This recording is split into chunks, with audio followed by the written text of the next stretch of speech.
Former Labor Minister Stephen Conroy, and our regular is with me. Stephen, looks like a lot of experience set to go from the Andrews government, but no, regardless, Daniel Andrews would still be the favourite heading into November. Yeah, look, I think the government on its record with the size of its majority is still looking to be favourites. I think, given the incredible size swing to Labor last time, winning seats that were just extraordinary, you would expect that to come back in. Look, there's some surprising names being speculated there.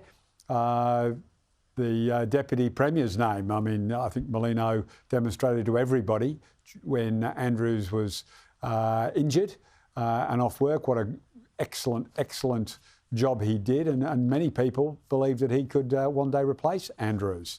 Martin Bakula is somebody that has always been talked about as a future Premier as well. So there's real sense of change. They've got to put new ministers in place for the last 4 or 5 months, get them up to speed, take them into the election campaign. So it's not a surprise that the people who want to retire will step down off the front bench.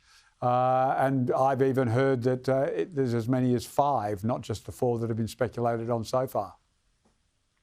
Yeah, right. So a real changing of the guard. The Prime Minister, meantime, he's off to Madrid on the weekend for next week, a NATO Summit, along with a number of other neighbours in the Indo-Pacific. Why is this one an important one for him?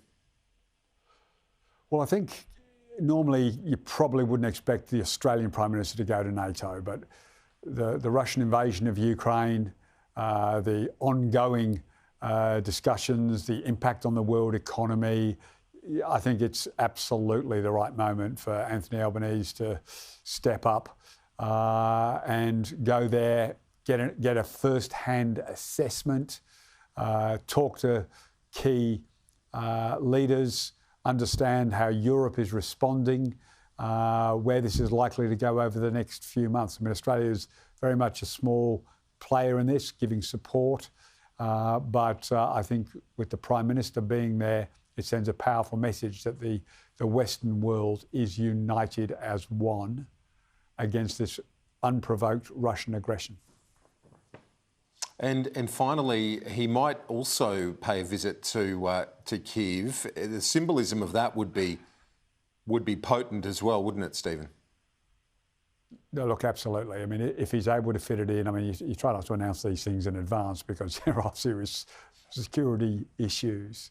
But if he was able to, pull that off safely, it would just send such a powerful message of Australia's ongoing commitment and support to defend a democratic nation, to defend a NATO adjacent country from Russian aggression. And it sends an important message to others across the globe who may be considering similar sorts of actions.